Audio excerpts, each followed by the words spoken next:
Hello guys, today we will be studying rank of a matrix. We calculate the rank of a matrix, but we are given the ways like how you can calculate the how are the methods you can calculate the rank of a matrix. But the main thing is that why we are calculating the rank, like what is the importance, why we are finding rank, how we visualize like what is calculating the rank of a matrix means. So today in this video I will be showing you the beauty of rank of a matrix. So here you can see matrix M, which has a1 a2 a3 b1 b2 b3 c1 c2 c3. Okay, so let me tell you, you can achieve this from the scalar product of three vectors a b and c. Yes, so let me show you the visualization also of this. So this is from here we start rank. So suppose you have three vectors a b and c. B C are on xy plane and a vector is on z plane. So in this case the a b and c are called as independent vectors. Why they are called independent vectors?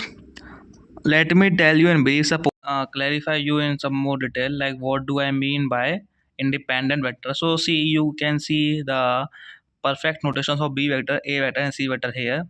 See, you can't express the b vector as a sum of a vector and c vector. Why? Because a has some z component but b do not have any z component. Understood? No matter how will you add a and c, you will have some z component, but b do not wants any type of z component. That's why you can't have this. Similarly, you can also show for this, like suppose you add b and c. B has some xy component, c has some xy component, but a needs some z component. Both b and c can't togetherly add by any type of means. They can never give a vector. So this is what we mean by linearly independent vectors. You can't with the help of any other two, you can't show the third one.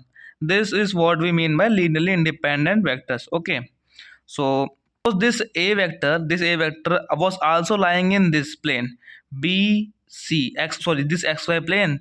Then you can show the a vector by some means of b vector, some like maybe you can show the b vector as 6a vector plus 4c vector maybe. Then it was possible. So, but when this a vector was lying on this xy plane, then we are saying ABC can be linearly dependent. And for that, you can see something beautiful. What? At that time, the volume of parallelopiped. What is parallelopiped? Parallelopiped is the volume being created by this A, B, C. मतलब तुम एक volume suppose करो कि जैसे कि ये एक plane है, ये एक प्लेन, अब इस पूरे से एक क्यूबॉइडल कुछ बनेगा इसमें, तो वो जो क्यूबॉइडल का जो वॉल्यूम होगा वो होगा वॉल्यूम ऑफ पैरेललोपाइप्ड. ठीक है, तो अगर ए वेक्टर जो है वो इस प्लेन पे लाई करेगा तो जो वॉल्यूम है वो जीरो नहीं हो जाएगा. अब तो कुछ रहा ही नहीं, तो अब तो केवल सारे प्लेन पे आ गया ना भाई. जब ये जेड में था तब तो कुछ एक वॉल्यूम क्रिएट किया रास्ता है, बट जब तीनों वेक्टर्स एक प्लेन पे आ गए तो फिर कहाँ से वॉल्यूम क्रिएट करोगे? अब तो कोई वॉल्यूम ही नहीं बचा. सो द थिंग इज, ऐसे केस में जो वॉल्यूम होगा जब तीनों एक में लाई करेंगे, वॉल्यूम क्या हो जाएगा? जीरो हो जाएगा. और अगर ये तीनों लीनियरली अगर तीनों लीनियरली इंडिपेंडेंट होंगे तो volume not equal to zero होगा.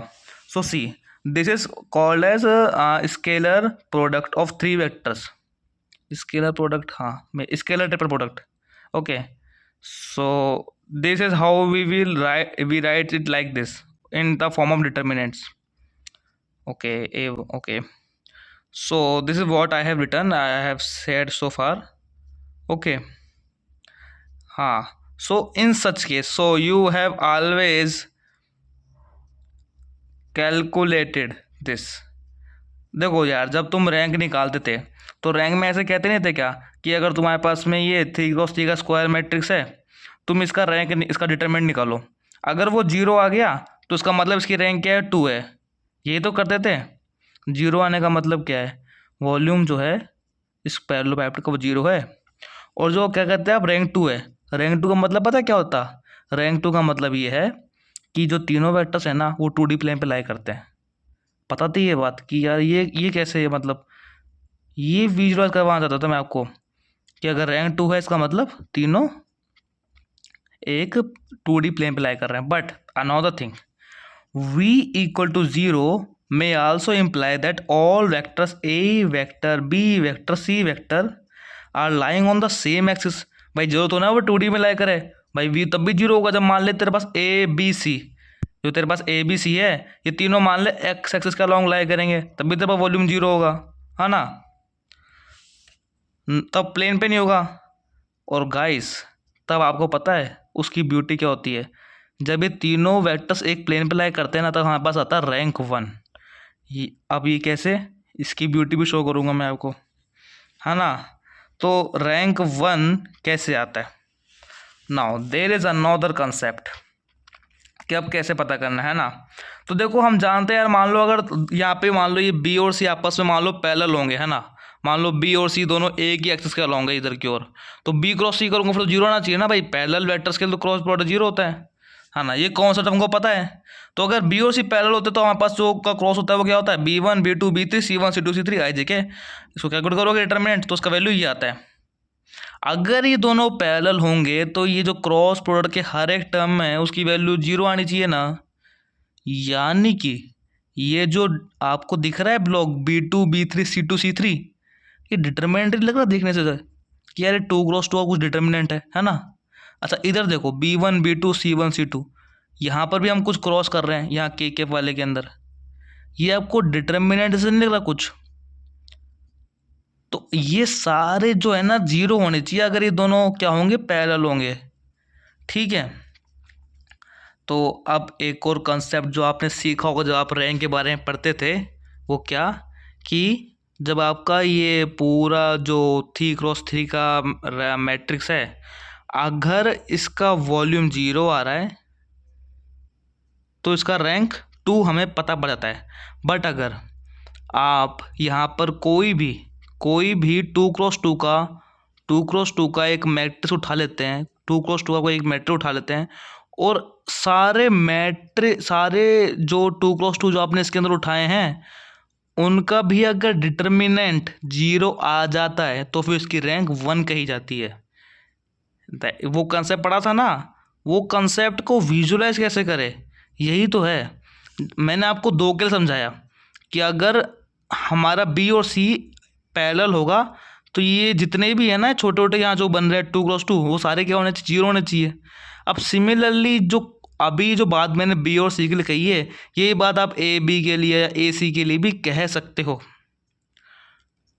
सो इन द सेंस अगर ये तीनों एक पैरेलल है तो कोई सा भी भाई आप 2x2 का उठा लो सबकी वैल्यू 0 ही आनी चाहिए।